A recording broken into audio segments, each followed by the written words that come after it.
हैं रिपब्लिक भारत और मैं हूं आपके साथ गायत्री शर्मा। जाग उठा भारत में एक बार फिर से आप सभी का बहुत बहुत स्वागत है। लगातार हम सुबह से हर अपडेट आपको बता रहे हैं। बिल्कुल, और इसी बीच एक और अपडेट बता दें, बड़ी जानकारी बता दें। बाबा कैमरे के सामने पहली बार सामने आया है। जी हां, सूरजपाल जिनकी तलाश लगातार हो रही थी, अब वो खुद मीडिया के सामने आता है और उसने बयान दिया है और ये कहा है कि 2 जुलाई को जो भी कुछ हुआ मैं उससे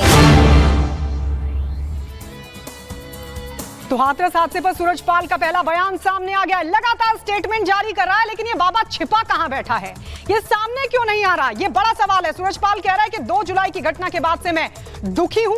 सूरजपाल ने स्टेटमेंट जारी किया और ये कहा कि शासन प्रशासन पर भरोसा बनाए रखें। सूरजपाल जो लगातार फरार चल रहा है, लेकिन थोड़ी देर पहले उसने अपना एक स्टेटमेंट जारी किया जिसमें उन्होंने कहा कि उपद्रवी छोड़े नहीं जाएंगे।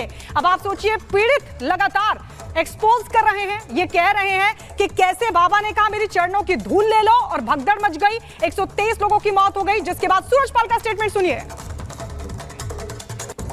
2 जुलाई की घटना के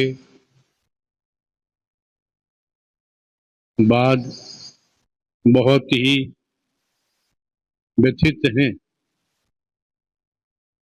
प्रभु हमें बस संगत को इस दुख की घड़ी से उबरने की शक्ति दें।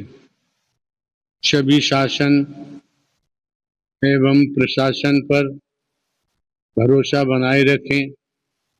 हमें विश्वास है जो भी उपद्रवकारी हैं वो बख्शे नहीं जाएंगे।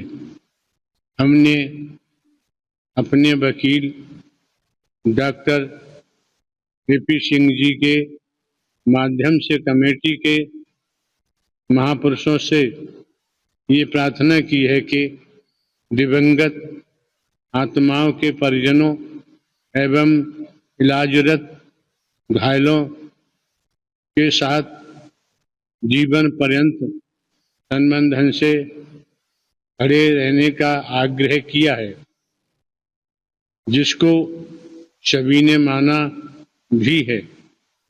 सभी इस जिम्मेदारी को निभा भी रहे हैं। सभी महामंत्र का सहारा न छोड़ें। वर्तमान समय में वही माध्यम है सभी को सद्मति और सद्बुद्धि प्राप्त होने की इच्छा रखते हैं। नारायण साकार हर की संपूर्ण ब्रह्मांड में सदा सदा के लिए जय जयकार।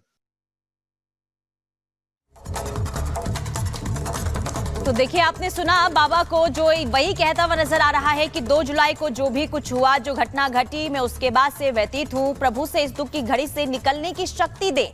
प्रशासन शासन पर विश्वास बनाए रखे। उपद्रव करने वाले आरोपी बख्शे नहीं जाएंगे, ये बाबा की तरफ से कहा गया है। मीडिया के सामने हादसे के बाद पहली बार आया। उसने कहा कि दिवंगतों के और घायलों के साथ हमेशा से कमेटी के जरिए साथ खड़े रहने के लिए मैंने कहा है और सभी को सद्मति और सद्बुद्धि प्राप्त रखने की इच्छा करते हैं, ये बाबा की तरफ से कहा गया। उन्होंने कहा कि भरोसा जता के रखिए प्रशासन पर। प्रशासन लगातार कार्रवाई कर रहा है, जो भी दोषी होगा कार्रवाई की जाएगी। लेकिन सवाल अभी भी यही कि आखिर इतना लंबा समय बाबा ने कैमरे के सामने आने में क्यों लगा दिया, आखिर कहां छिपा है बाबा, ये भी सवाल अभी बना हुआ है। कैमरे के सामने तो आ गया, लेकिन पुलिस लगातार छापेमारी कर रही है जगह जगह, और जैसे जैसे देखिए छापेमारी हो रही है, बाबा को लेकर कई चीजें जो है वो निकलकर सामने आ रही है, यानी कि एक्सपोज बाबा अब हो रहा है। और यही समझा जा रहा है कि एक्सपोज होने के बाद लगातार दबिश तरीके से पुलिस की देखने को मिल रही है, और यही वजह हो सकता है कि बाबा के ऊपर एक प्रेशर बना होगा, जिसके बाद बाबा मीडिया के सामने आया और इसके बाद उसने अपना बयान रखा है। लेकिन बाबा आखिर छिपा कहां है, यह भी बड़ा सवाल अभी गायत्री बना हुआ है। बिल्कुल, तो बाबा का स्टेटमेंट आपने सुना। हम सीधे रुक लेते ग्राउंड पर। हमारे सहयोगी जतिन इस वक्त हमारे साथ लाइव जुड़ रहे हैं। जतिन, सबसे बड़ी बात यह है कि बाबा बार बार स्टेटमेंट जारी कर रहा है, लेकिन छिपा बैठा है। बाबा ने कहा कि आरोपी बख्शे नहीं जाएंगे। बाबा की मौजूदगी में भगदड़ मची, 123 लोगों की जान चली गई और कह रहे हैं कि आरोपी बख्शे नहीं जाएंगे।